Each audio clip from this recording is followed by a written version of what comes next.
दोस्तों ये तो आप सभी लोग जानते हैं कि लास्ट ईयर दिसंबर के महीने में एक काफ़ी बड़ा क्रैश हुआ था, जिसमें हमारे जो उस टाइम पर present chief defence of staff थे बिपिन रावत जी, और उन्हीं के साथ में कई सारे और लोग जो हैं वो हमारे बीच में नहीं रहे थे। तब से लेके अब तक का ये चीफ ऑफ डिफेंस स्टाफ की पोस्ट जो है वो खाली थी। अभी यहाँ पर एक नई इंपॉर्टेंट पर्सनैलिटी जो है उनका अपॉइंटमेंट किया गया है आज ही के दिन। तो ये एक काफ़ी इंपॉर्टेंट पोस्ट है, खासकर अगर बात करें जब से ये पोस्ट क्रिएट की गई थी कई सारी बातें इस पोस्ट के बारे में सामने निकल कर आ रही थी। कोई बोल रहा था कि ये पोस्ट जो है वो प्रॉपर वे में काम नहीं कर पाएगी, या फिर कोई बोल रहा था कि ये काफ़ी अच्छी एक स्ट्रेटेजिक पोस्ट के रूप में सामने निकल कर आएगी। तो उसी के बारे में मैं आप लोगों से यहाँ पर बात करूंगा। इस पोस्ट की इंपॉर्टेंस क्या है, अभी कौन नई पर्सनैलिटी इस पोस्ट पर आए हैं, और इसी के साथ में यहाँ पर किस तरीके से ये जो तीनों फोर्स हैं, आर्मी, नेवी, एयरफोर्स और हमारी कंट्री में जो एडमिनिस्ट्रेशन है उसके बीच में किस तरीके से यहाँ पर एक ये आप लोग बोल सकते हैं कनेक्टिंग लिंक का काम करने वाला है ये पर्टिकुलर पोस्ट।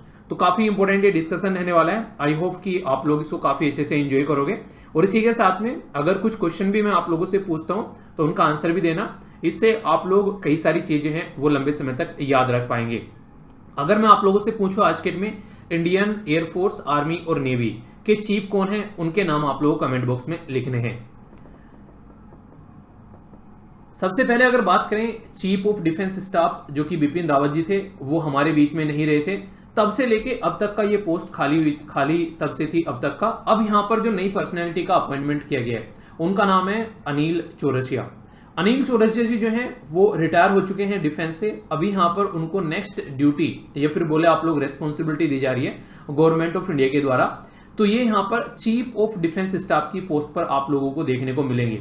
आज ही गवर्नमेंट की साइड से ये नोटिफिकेशन इशू किया गया जिसमें यहाँ पर इनका अपॉइंटमेंट जो है वो कंफर्म किया गया है। सबसे इंपॉर्टेंट बात यहाँ पर यह है कि चीफ ऑफ डिफेंस स्टाफ के साथ साथ में सेक्रेटरी, यानी एक तरीके से आप लोग बोल सकते हैं secretary to government of India, जो कि एक तरीके से डिपार्टमेंट ऑफ मिलिट्री अफेयर, एक कनेक्शन का आप लोग एक बेसिकली मोटे मोटे तौर पर बोल सकते हैं काम करेंगे, एक लिंक का काम करेंगे जिसमें हमारी कंट्री में जो फोर्स है वो, और एक साइड में यहाँ पर जो हमारा नॉर्मल एडमिनिस्ट्रेशन है इनके जनरल एडमिनिस्ट्रेशन है उसके बीच में किस तरीके से एक प्रॉपर सिस्टमेटिक वे में लिंक बैठा कर रखना है।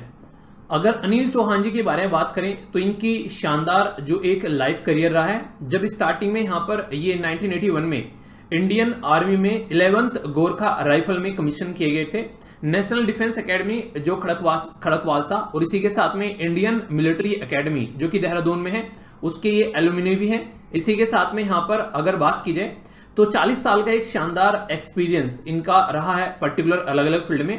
इनके द्वारा counter insurgency operation Jammu and Kashmir और नॉर्थ ईस्ट वाले में काफी शानदार तरीके से यहाँ पर परफॉर्म किए गए हैं। तो ये अभी यहाँ पर इस पोस्ट को संभालने वाले हैं।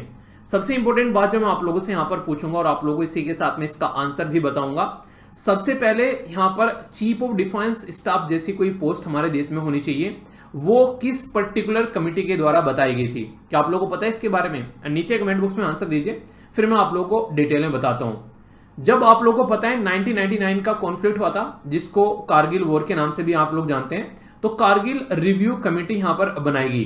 तो यहां पर कारगिल रिव्यू कमेटी 1999 में यहां पर ये जो कमेटी बनाई गई, इसके द्वारा बोला गया कि एक ऐसी पोस्ट होनी चाहिए जो एयरफोर्स, आर्मी और नेवी के बीच में एक तरीके से सिंक्रोनस बैठा सके, कल को इनके रिसोर्सेज को कैसे यूटिलाइज करना है। तो यहां पर एक कॉमन कनेक्टिंग लिंक होना चाहिए। फिर सेम बात जो है आगे चलकर एक सेखतकर कमेटी बनाई गई। सेखतकर कमेटी के द्वारा भी ये सारी बातें जो हैं काफी बखूबी इसी तरीके से आगे बढ़ाएगी कि हाँ कोई ना कोई ऐसी पोस्ट यहां पर होनी चाहिए।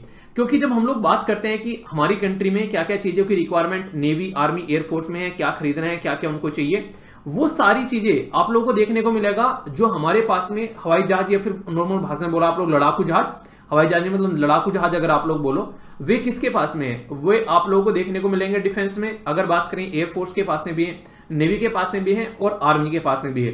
तो बोला यह गया कि क्यों ना हम लोग एक ही रिसोर्सेज को सब जगह यूटिलाइज कर लें।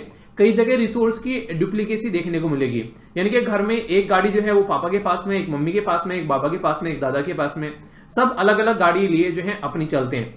तो इससे कितने सारे रिसोर्सेज जो है वो बर्बाद हो रहे हैं। तो क्यों ना ऐसा किया जाए कि जब यहाँ पर आर्मी को जरूरत पड़े उन हेलीकॉप्टर का इस्तेमाल आर्मी कर ले, नेवी को जरूरत पड़ रही है तो नेवी, और एयरफोर्स को जरूरत पड़ रही है तो एयरफोर्स। अगर कुछ एक्स्ट्रा चीजें हैं इस तरीके से, तो उनका साइड बाय साइड जो है इस्तेमाल किया जा सकता है। इसको समझने के लिए छोटा सा आप लोग एक रियल लाइफ एग्जांपल ले सकते हैं। जब दो भाई एक घर में रहते हैं तो उनके पास में जैसे कि घर में जो भी है, ट्रैक्टर है, गाड़ी है, सब एक एक ही देखने को मिलती है। जैसे ही वो अलग हो जाते हैं तो डुप्लीकेशन हो जाता है रिसोर्सेज का। एक के हिस्से में गाड़ी आ गई, एक के हिस्से में ट्रैक्टर आ गई, अब दूसरे वाला ट्रैक्टर खरीदेगा और पहले वाला गाड़ी खरीदेगा। तो ये क्या हो गया, ये रिसोर्स की डुप्लीकेशन होगी। इसकी वजह से काफी सारे रिसोर्सेज जो हैं वो बर्बाद हो जाते हैं। तो सबसे बड़ी प्रॉब्लम यहाँ पर ये देखने को मिल रही थी। और जैसे आप लोग जानते हैं, दो साइड में हमारी कंट्री में काफी बड़ी प्रॉब्लम देखने को मिलती है। एक साइड में आप लोगों को देखने को मिलेगी चाइना और दूसरी साइड में यहाँ पर पाकिस्तान। तो हमारी कंट्री में ये जो दो फ्रंट वॉर होती है ये काफी ज्यादा खतरनाक है। तो इसको टैकल करने के लिए यहाँ पर जरूरी है कि कोई एक ऐसी पोस्ट हो जो कि सिंक्रोनस वे में यहाँ पर काम कर सके।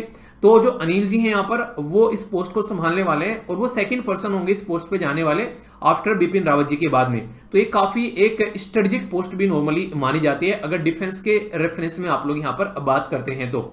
और प्रेजेंट सिनेरियो में जिस तरीके की कंडीशन आप लोग देख रहे हैं कि चाइना जो है वो इंडियन ओशन में अपनी काफी शानदार तरीके से एंट्री कर रहा है, तो उस तरीके से भी एक ऐसी पोस्ट का होना काफी लाजमी है कि एयरफोर्स, आर्मी और नेवी को एक सिस्टमेटिक वे में हैंडल किया जा सके और सही डायरेक्शन में आगे लेकर चला जा सके। तो एक छोटी सी इन्फॉर्मेशन थी। आई होप कि आप लोगों को इसके बारे में कुछ एक्स्ट्रा जानकर एक तरीके से एक्स्ट्रा जानकारी आप लोगों को मिली होगी।